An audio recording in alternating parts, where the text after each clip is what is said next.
You call, we answer.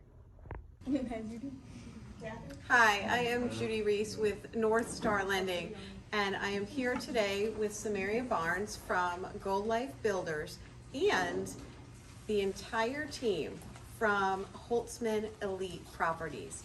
And today we are going to be talking about home buying with some credit repair and handing you off to some great agents. And I think the first person to start will be Samaria, who will talk to you about credit repair. All right, hello, how are everyone doing today? So my name is Samaria Barnes. I am with Gold Life Builders. I do credit repair, and I also have a home buyers program where I help potential home buyers from credit to close. So what I do is, let's say you come to me and you say, I went to a lender or I'm working with a realtor and I can't get approved for a home, so I'll get you guys approved. So I'll work on your credit for you. We'll do different strategies as far as like adding trade lines, getting things deleted off your personal profile, and then once your profile is ready to go, we'll send you back over to our lender. She'll get you approved and get you over to your realtor. Because when you're looking for homes, no one's gonna really want to show you a home without having a pre-approval in hand. So my job is to make sure you have that pre-approval in hand. Does anybody have any questions about credit or my program? I have a question. Okay. Do you require that they go in default prior to being able to be being repaired? I have some clients that have worked with previous credit repair people, and they said they needed to go into default first. No, I don't. I do not, because I can get anything off. I can get late payments, foreclosures, child support, bankruptcies, anything you can think, public records. I even go into the secondary bureaus and get those cleaned up as well. She's a magician. Yes. And the thing about it is I use consumer law to get a lot of it off. Because you guys have more rights than you know. So, and basically, we'll matter of fact, we'll go into a little bit of credit today. So let's talk about factors that determine your credit score. So we're looking at payment history. We're looking at mix of credit. We're talking about new credits, anything in inquiries, payment history, stuff like that. Those are major factors that affect your credit scores. So 35% of your scores are going to be your payment history. So if you get one late payment, that one late payment can harm you for 7 years. That one late payment. So we have to work on making sure we negotiate with our creditors to get that payment either forgiven or something that we can do to say, hey, look, we can't make it on time. Can we get that payment pushed to the back of your auto loan or whatever loan you may have, so that way we don't get that late payment, because that's like the pain. It's a pain getting late payments off, but we can get it done. Another factor that we look into is the amount of debt that you have on your credit. So you're talking about utilization. So let's say if you have a $20,000 credit card, use $10,000 of that card, you're at a 50% utilization. I talk to my clients about keeping utilizations low. We want to keep utilizations at 10%.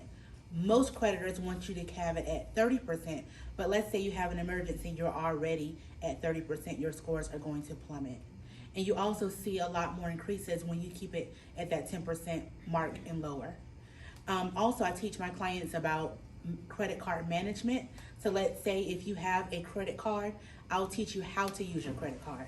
So you have 3 important dates for your credit card. You got your statement date, you got your due date, you got your reporting date. That's very important. The ones that I focus on, I don't focus on the due date. I focus on the reporting date, and I also focus on the statement date, because the statement date pretty much tells you what's going to be reported on your credit report. So if you had a $20,000 credit card and you wanted to max it out, as long as you pay it down to that 10% or pay it off before your statement date, that's what gets reported to your credit report. So there's ways that you can spend more money and also have a low utilization as well. And then I also have other tricks that we can use to higher utilization, like trade lines. So you might have someone who doesn't have any credit. Let's say you don't have any credit.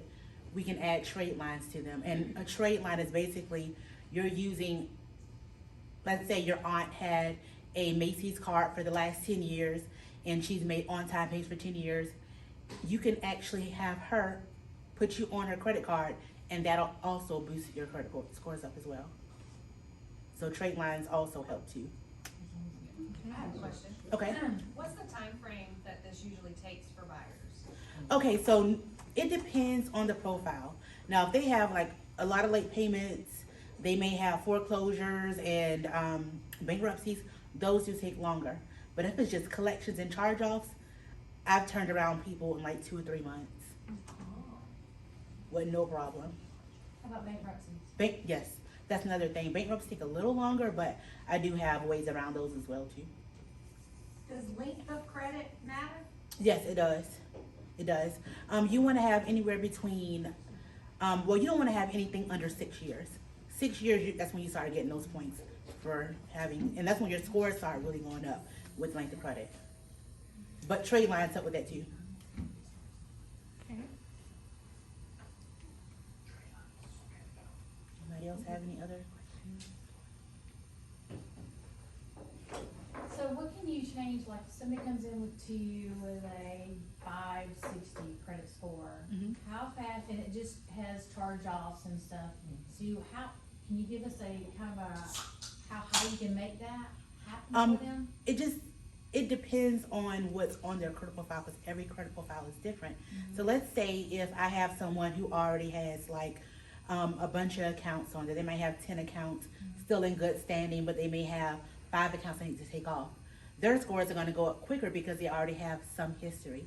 But if I take someone off and if I take all their derogatory remarks off and I leave them with nothing, they may not have anything. So we're going to have to build on it. But we also build and clean at the same time, because I also use credit building tools like rent reporters, where if they're renting, and that's another good thing too with you guys having a rental business, management business, let them start reporting their rent and start getting that on their credit profile. So when they're ready to move out and purchase a home, they've already built up 2 years or 1 year of rental history on their credit profiles. Is there a certain company that you would suggest for the tenants to go to get credit? Rental Karma and also rent reporters. And I also send the links as well. So, and they have everything. With Gold Life, we come with a community. So in the community, I put a lot of different files in there. I'll use, I have cease and desist letters in there. I have secret lenders list. A secret lenders list is really good for you to, for inquiries. Because I have some people that come in there with hundreds of inquiries. I never thought it was possible, but they will run their credit to the ground trying to get approved for anything. And it hurts them because they don't understand that once you get over a certain amount of inquiries, you're going to get denied regardless. So what kind of companies do I mean, I know car dealerships do a lot of inquiries when you go in there, they're gonna run at least 7 different banks. Definitely the car dealerships. So, I mean, what could you tell the people of what to watch out for when you go and try to purchase such things? Well, I don't even recommend my clients go to a car dealership without having a check in hand. How about furniture stores and such? Do you see a lot of inquiries coming across Oh, that such yes, thing? yes. Okay. Furniture stores, Affirm, all those different little pay things like Klarna and all that, they'll get them because it's easy to get approved for it. There's not really no credit for it. They'll get approved, and next thing you know, they're not paying it. I'm deleting Klarna, Affirm, all those different third-party lenders off your credit report. So what would you suggest if they want to go purchase a car or buy furniture and such? I would not suggest them do it at all until they purchase their home. Yeah. Well, a lot of people rent. Oh yeah. Well, I mean, even before, It's like like, when they go to errands and try to rent a furniture. I don't even let them do it. I just don't do it. I don't do it. Don't rent anything. I don't let them buy anything. I don't let them apply for anything, because our goal is to purchase a home. I've had clients, literally, I've gotten their credit up there, and they went and got a 2019 BMW. And I'm like, it's amazing to me. Or they'll say, I just could not believe I was getting approved, and they'll go get $5,000 worth of credit cards. And then they max them out, I've helped their credit, and then they can't buy their homes. So I suggest that they don't do anything. But what if you didn't decide that you were ready to buy your home, but then you went and you got a new car? Okay, well, that's gonna go against your debt to income ratio. Just know that when you purchase a car before you purchase your home, unless you're making a lot of income, you don't want anything to stop you. You don't want that car payment to, like, you can literally, how much a car payment can literally mess you up on your purchase price? I mean, even a couple $100 car payment can really mess you up. And we've been seeing now people buying some really expensive cars. I've seen in the past couple of weeks, $700 and $800 car payments on a credit report. And that can really kill the ability to purchase or super reduce the purchase price. Yeah. I have a couple right now ready to buy, but his debt income ratio is so high because he has a truck, he has a Harley Davidson. It's so much because they're trying to do everything before they get their homes. Get your homes, rest easy, then go and purchase all those things. True. So But sometimes it doesn't work like that. yeah, sometimes it doesn't. Yeah, It got me because I wasn't ready, and then I'm like, I'm gonna get me a 2022 car. yeah. That's what I did. So because of that, I wasn't approved for the amount that I really wanted to approve for. Yeah. So it did happen to me because I wasn't ready, and then I said I'm ready. But you're right, because I shouldn't have, and then I keep saying, why did I go and get that new car? I should have waited. Yeah.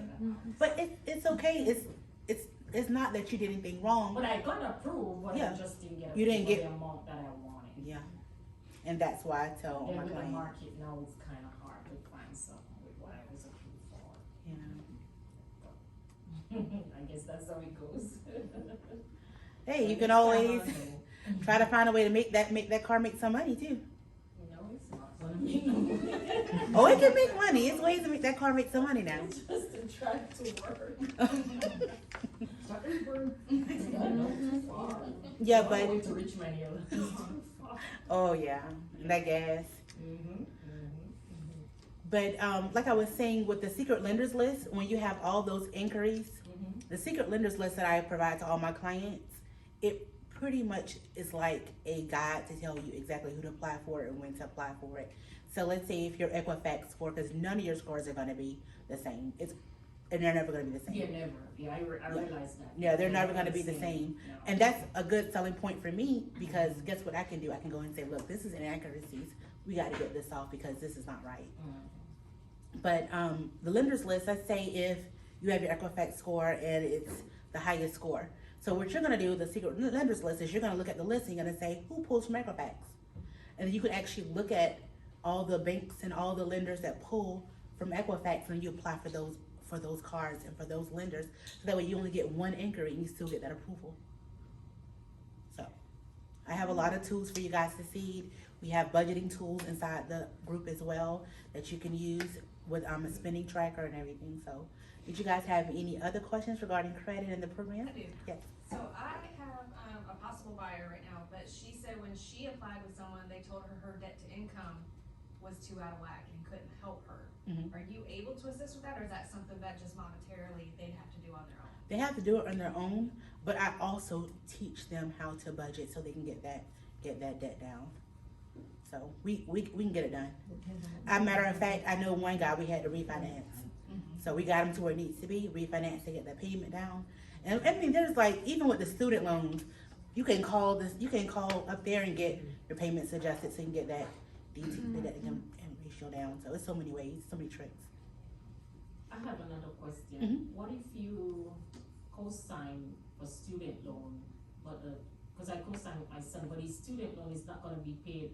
He's not starting payments until after college. Does that affect your credit score? Yeah, it does if it goes into default. But right now, I mean, But because he hasn't no. started making payments yet, he's Yeah. not making payments until after he paid. That was the deal that he made with them. yeah, as long as it stays in good standing, I'm for student loans because most of the time, people who have student loans, that's like the longest standing debt on their credit report. So it makes their credit age a lot longer. What about that debt to income, does that mess with that? It does. It does, and I can speak to that Yeah. a little bit. If you have, typically a lender has to put, right now, everything in terms of student loans, they're at a zero because they're all in deferment right now. So nobody has a payment, or it's just listing as zero. The guidelines, Fannie Mae, Freddie Mac, they don't allow us to put zero as a number for student loans because it's inaccurate, because at some point you'll have to make that payment. So That's coming up here soon too. it is. And so what we have to do, it would probably benefit you to call them and to get an income-based repayment plan. And then you'll have a letter that will show, and if it's a small debt, it might just be $25 or something. Otherwise, we have to, depending on the program, count either 1% or 0.5% of the entire student loan balance against you. And so that will affect the debt to income. Just because we can't use zero. We can use $1 if they'll give that to you on an income-based repayment plan, but it has to be addressed and it will take away from purchasing power. Now, is that for private and federal student loans? Yes. Yes. She's to make it her private. Yeah, and just to kind of close up on the program, you had a question? Okay, go ahead. Sorry. So I'm a little on the younger side, but what some practices you would recommend me to do as I get older to keep my credit somewhere, like basically at a good point, to where I wouldn't need to go to anybody if my credit messes up? Perfect. Good question. All right, so this is what I recommend. I see a lot of parents, and it's becoming more of a common practice nowadays. Just from what I've learned, your parents at your age, you can literally get put on their credit cards, so that when you get into college, your credit's already established for you. When you get credit cards, I'll tell you what I did when I was your age. I went straight to the mall and I got a credit card, and I was like, this is it. 500, I didn't even care, it was $500. And I went in there and I was picking out stuff I knew I would never probably even wear, didn't even want, because I didn't understand the importance of it. But do not go out there and get all those credit cards. Get you one good credit card, utilize it, pay your bill before the statement date, make sure you keep it at 10%, you'll be fine. And pay your bills. Always pay your bills, and always talk to your creditors if you have any issues. But pay your bills and save. That's another thing. Put your money to some compound interest. And I'll show you how to do that too. Put your money in some CDs. Yes. Put your money into Apple. They never drop. I love Apple. I'm telling you. You want to get a clothing store, what do you call it? Oh, those store cards. You don't want a card. department You want Yeah. a MasterCard. Yeah, get you a Visa, get you a real, and get you something that has rewards points. Right. When I tell you, you can travel for free. You could, I can literally do a whole class on credit cards. Do you have a credit card that you recommend? Oh, yes. American Express for sure. Get your American Express cash rewards card, travel card, any of those cards. VIP at the airport. Like, serious. I'm going to give you a little hint about American Express, because I do agree with you. Yeah. However, get an American Express credit card and not a charge card. So Yes. gold and the platinum are charge cards, and they do not. So And they're totally different. your utilization rates will be hurt by them, because you don't, say if you get a $50,000 card, you don't ever have that posted into your credit limit. That's just out there. But everything you use will go against your other utilization rate. So if you have $100,000 on other cards and you charge $50,000 on that, then you're killing yourself. Get an American Express Everyday Blue, Cashback Preferred Blue, or whatever, where you are earning points, but where it is a actual credit card where the utilization rate helps you on your total utilization rate, and then you have that sway in there. Yeah. So you're making points and you're helping your credit. A platinum card or a gold card, which are charge cards, do not help your credit. At all. They will earn your points and you can travel for free, but you better be paying them off on the regular. Yeah. I bank with Chase right now. Is that a bad bank to bank with? No. Sapphire Preferred Blue, Yep. great card. Excellent card. I'm talking about to the point where you can literally pay all your bills, all your expenses with your credit card, pay it by the statement date, travel for free, live for free, cash back, statement balances you can pay off with your cash back. It's so many ways. It's like the money's out there. Any other question? Oh, sorry. So if my longest line of credit history is on one of them clothing store cards and I go to close that, how bad is that gonna look on Don't my close credit? it. Don't ever close it. Don't Just let close it it. ride. Just Yeah. don't charge anything on it and let it ride. Just let it ride. They'll put it in active. So just, Because when you close it, your scores are gonna drop. so having, okay, is there like is there like a bad limit to having how many credit cards? No, not necessarily. It's not. You just don't want to have a lot of new credit. Like once it sits in Oh your yeah, good. they're all in the safe. I mean, Yeah. they're there whenever I go to that store. Yeah, That's something. actually good, because you're gonna have that lengthy credit history to help you. And that amount of accounts that you need. Okay. Right. Because if you go to a bank, they want to see that you can manage your credit. So if you have 10 accounts, good credit credit standings with all of them, they'll hesitate giving you a $50,000 loan. Don't let it go in active. Yeah, don't let it go inactive at all. Yeah, so you gotta swipe it every now and then. Yeah. I didn't know that. So on your birthday, when I tell everybody is on your birthday, go buy yourself something and then pay it off the next And month. then pay it off. And that way you keep that card active. Because if you don't use it, they will cut it off, or they'll even decrease your limit too. And when they do that, then it hurts your overall credit limit, and then your utilization creeps up because of that. So you Yep. gotta be careful with that. Okay. But there's so many things, but yeah. Keep utilization. Well, I don't care if you get high utilization on one card, it'll drop your scores. It will. I did it one time. I was like, my overall utilization is only 10%. You max out that one card, the scores will drop.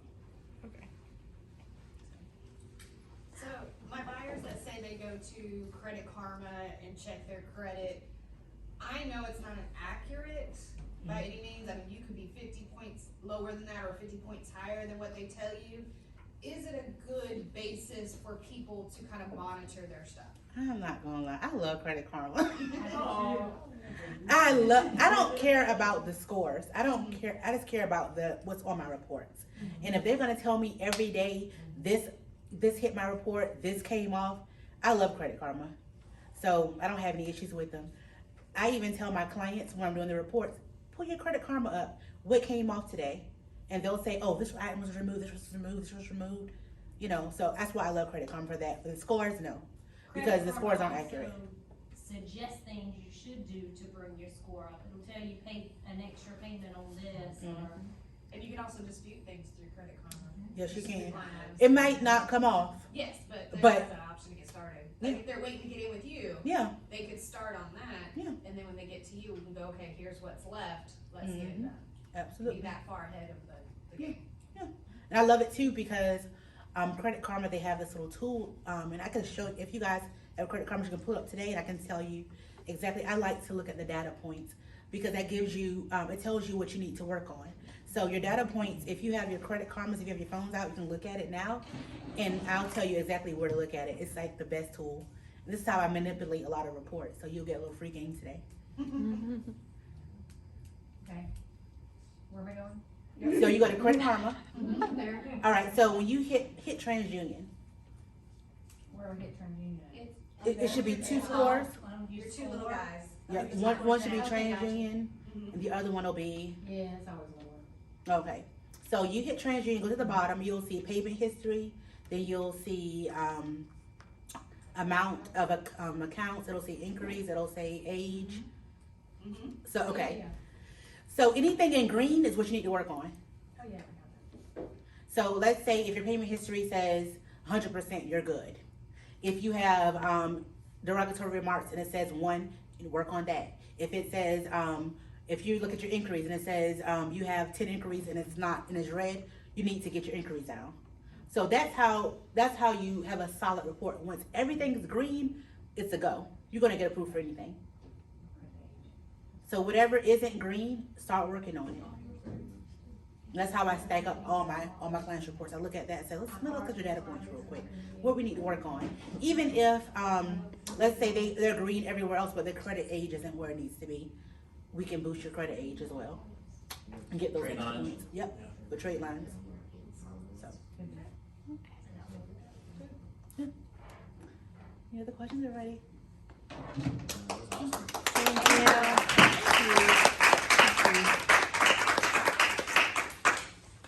All right, and I am back because I am the second step. Once your credit is all set, and you're comfortable with where it is and you've addressed your debt to income and you've done a lot of your things, the next person that you really want to see on your home buying journey is the lender, because a lender will give you the pre-approval. It's scary, and I think a lot of people get nervous when thinking about going to a lender prior to seeing a realtor, but it's really kind of the order in which you should do things. So the home buying process is pretty straightforward. Typically, you fill out an application, you submit some documents, then the lender verifies those documents and issues you pre-approval.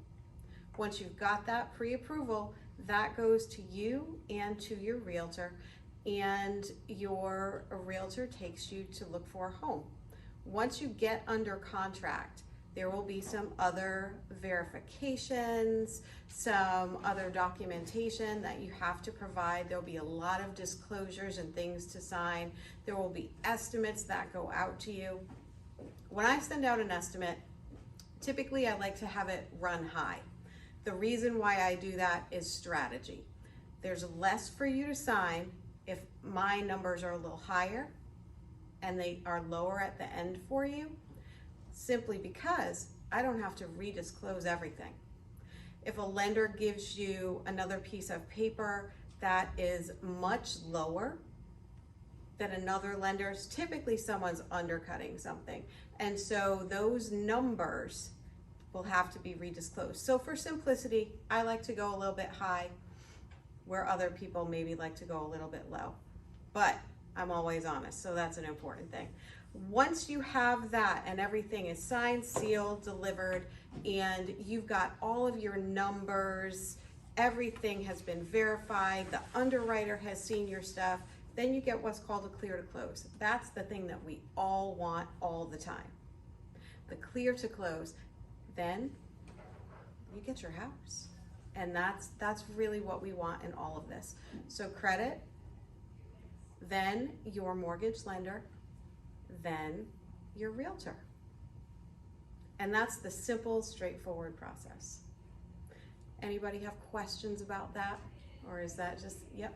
How long is the process for you to get to the closing if everything goes through smoothly? Just on average with any lender, a typical closing is, once you're under contract, it's about 30 days from that date. My team is fortunate where we underwrite everything up front.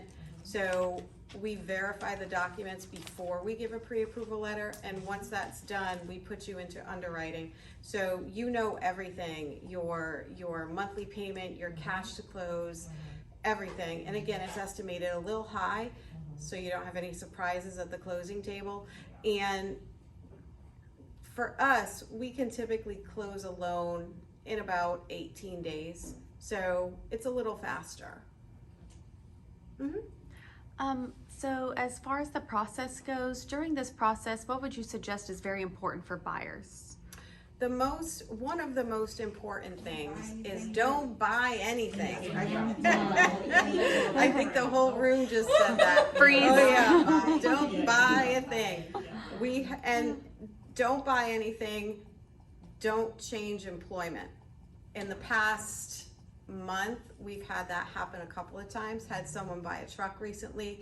They actually had to give it back to the dealership and get rid of it and buy it after. It was a little hard. And then don't quit your job 2 days before closing or a week before closing, because that can really skew the numbers and because you're qualified on a certain amount of income. So if you have a job and that job makes you X amount of money, and then you get another job making a different amount of money and it's less, that can completely dissolve the entire transaction.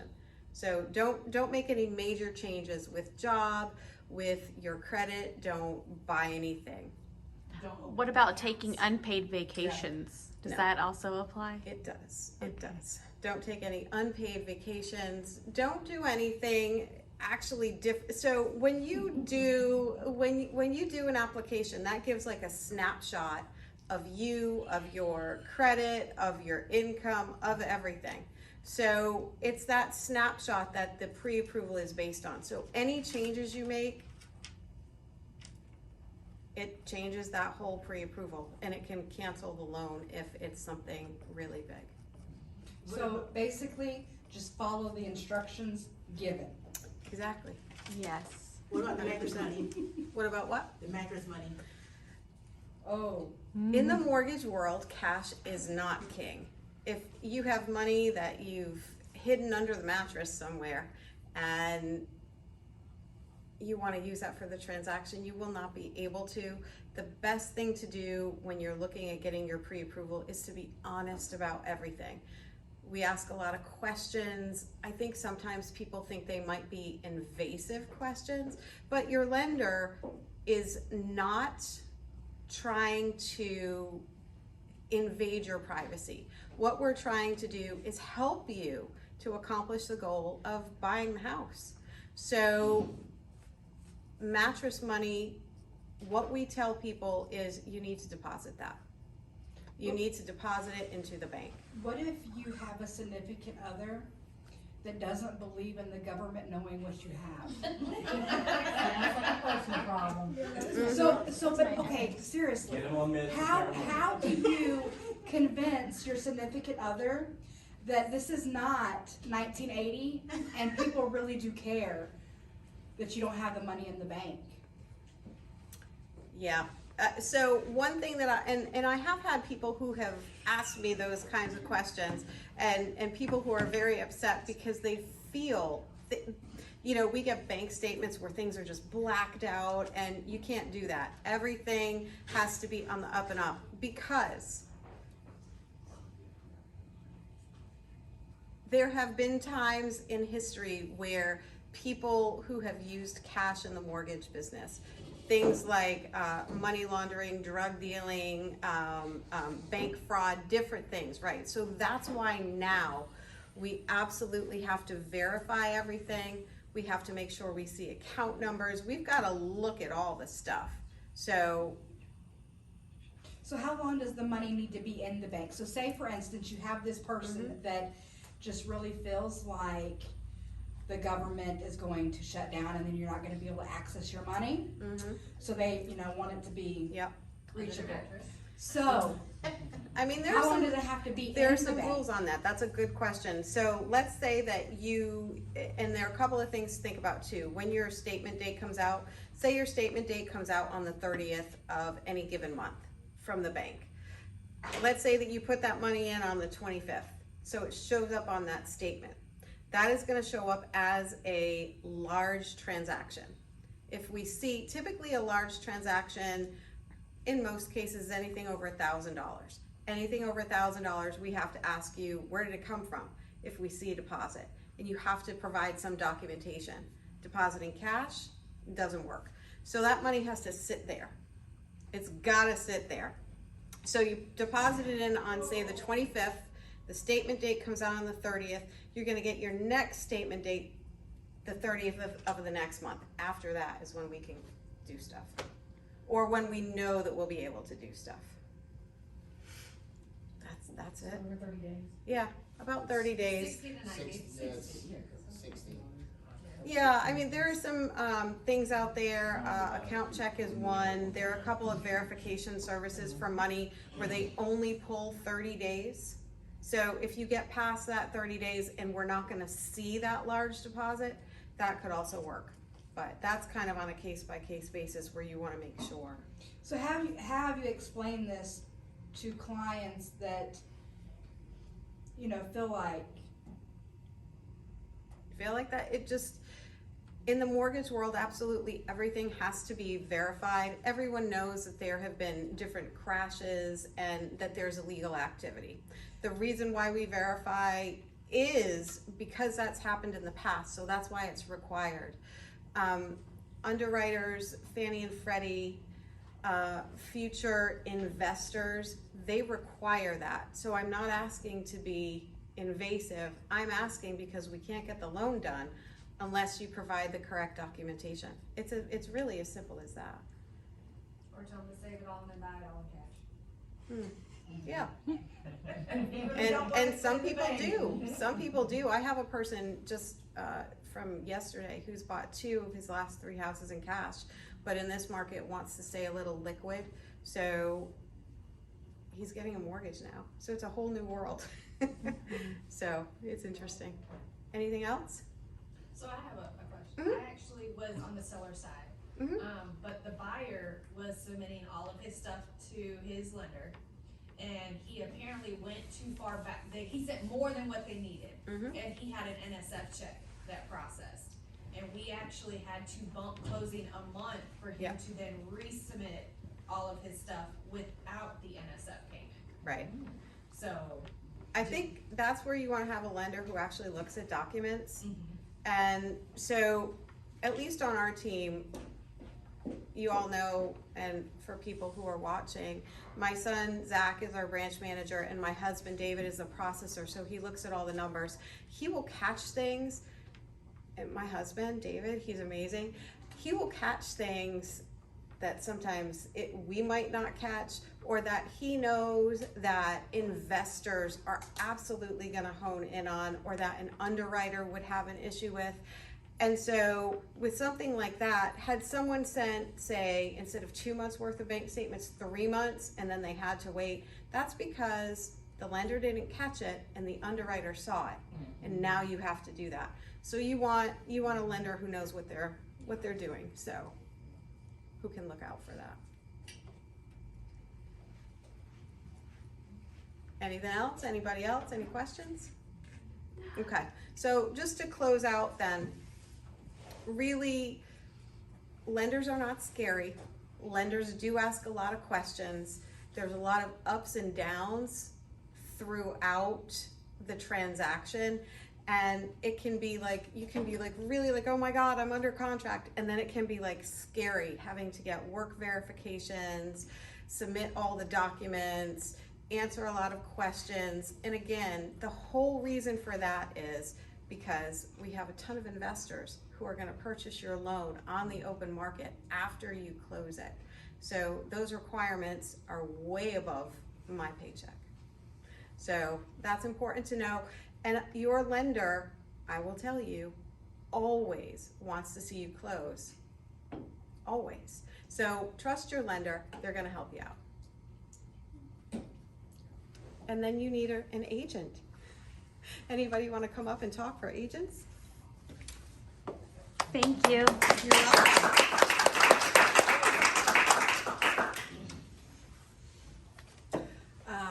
So we do ask for a pre-approval letter prior to starting to show homes, so that we can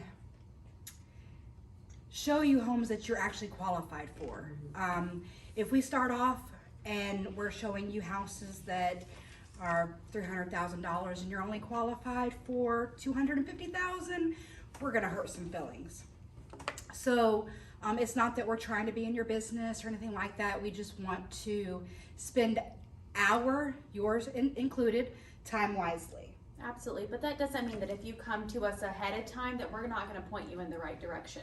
So if you call me and you say, hey, I'm looking into house buying, I have no idea how this process goes, we will 100% help you along the way, give you some numbers to some lenders, credit repair agencies, help you along the way to know the process of what you need to do to be able to go look at homes and so forth, and know your buying power. That's going to be one of the most important topics, is the buying power. And while you're working on that, we can hone in on what you're looking for in a home. Because, I mean, there's a lot available out there. And, I mean, it may be that you're just looking for something with a fabulous kitchen or larger bedrooms or whatever have you, but that gives us the opportunity to find what you're looking for. Absolutely. And then once we start that process, so after you get you go through the credit repair, you go through with your pre-approval, then we go under contract. We go look at homes. It's a wonderful time. We see different ones, and then we go under contract. And once we go under contract, we go into escrow with the lender, and you're going to have a lot of phone calls from your lender, a lot of messages and emails, and from your realtor. And this can be a very stressful time, so just remember to stay calm. Make sure to provide the information that is needed. If they don't get the information or we don't get the information, we will not be able to close. So time is of the essence during this period. Follow the instructions from your lender and your realtor and the attorney's office, whatever they ask for. And then we'll also have a period called due diligence during this time. That's usually around 7 to 10 days. And during that time, you want to make sure that you have a home inspection. Absolutely. And then after that, we have the appraisal. The appraisal is hired by the lender, paid for by the buyer. And so whenever they go out there, they do the appraisal on the home to make sure that the home will qualify for the loan amount that you are asking for. And so after that, then everything should be good to go until closing time, and then we get clear to close. And that's the day we get to celebrate. Okay. And then we go to the closing table. And that's kind of stressful, but it's exciting. It is. There's a lot of signing, so make sure to kind of stretch your hands before you go in, but it's also very exciting. And then your realtor is going to be handing you the keys and taking a lot of pictures, because we do that. Yes. We love pictures. And then we're going to congratulate you again. Yay! Is there any questions from anybody on the buying process? How is the market right now? Oh, okay. So that is a wonderful topic. It all depends on what the lender is able to do. Yeah, so that's true. And the credit. Yeah, and the credit. So right now, credit and lenders are very important. Of course, we all know that interest rates are a little bit higher than they have been in the past, but they are not at their highest. So we're doing a lot better. A little bit more information is that houses are staying on the market a little bit longer than they were a year ago, which is great for buyers. So it used to be 24, 48 hours on the market and the house was gone. Now we're looking at closer to probably 30 to 45 days, which gives the buyers more time to shop around for what they really want and what they're really looking for. You're starting to see that the home prices are starting to kind of come down just a wee bit. And they're probably going to come down some more. Down a little bit more. they're probably going to, you know. Some of them, they're not worth it. I'm looking at some houses, I'm like, no. No. So, but, I mean, if you're looking at homes and you feel like it's priced a little high, you look to see how long that house has been on the market. I do, and I've seen because I've been looking. That can be a part of the negotiating. I think it's the price is too high and it's not worth it. Why is it on the market so long? I always look at that when I'm looking at a house. I'm always, why is this on the market so long? What's going on? And that could be because the seller needs a number to be able to close on the house, or it might just be in poor condition, but they are not ready to come down. Or the lender is not buying that house. Does that sometimes the lender might not want to? Because I was reading a little bit about the FHA loan, that they can be a little strict with what they. It could be if there's some safety issues. Yeah. Safety issues with the home. Some lenders will not lend. Yeah. If there's some questionable things.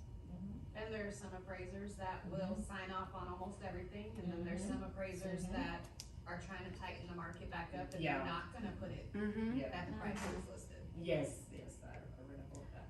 But one thing is that if you do see a house that you think is too high, but it's been on the market for a while and you're already working with a realtor, speak with that realtor, because you may still be able to submit an offer for a little bit less and see if it'll be accepted. You never know unless you try. You may have to get a little creative with your offer, but think outside the box. Yes. So after you, say for instance, you see one and you want to put an offer, what's the next step after that? If you see a house, you have your pre-approval letter and you want to place an offer, what's the next step? You call us. That's what you do. And we get on our computer, we type it up, we get your information, we type it up, and we send it to you. We go over the contract with you thoroughly in detail so that way you understand what you are signing. If you have any questions, make sure to ask them before you sign. And we make sure that we answer it as much as possible. If we do not know, we go to our broker and we find out. But as far as that goes, you sign, and then we send it over to the listing agent. The listing agent presents it to the seller, and the seller either accepts or denies it, or they can counter it. So if you come in with an offer that's $15,000 less, and they counter, and they want it to only be $10,000 less, then it's up to you at that point to either accept or deny. Okay? So in your offer too, it really doesn't matter what market you're in. But if you're offering less than what the list price is, and asking for closing costs, and asking for repairs, your offer likely won't be accepted. Oh, no, I wouldn't think so. So, I mean, all of those things have to be considered when making an offer. Okay. Oh, so you can say, if you see something that's over your price for your approval, you can also offer to pay the closing costs? Mm-hmm. Okay. You can bring cash to the table. Yep. I can do that? Yes, you can bring cash to table with you. Got you. That sounds a lot better. Uh-huh. I'm glad I came. Thank you, Fred. You are. Okay. Were there any other questions?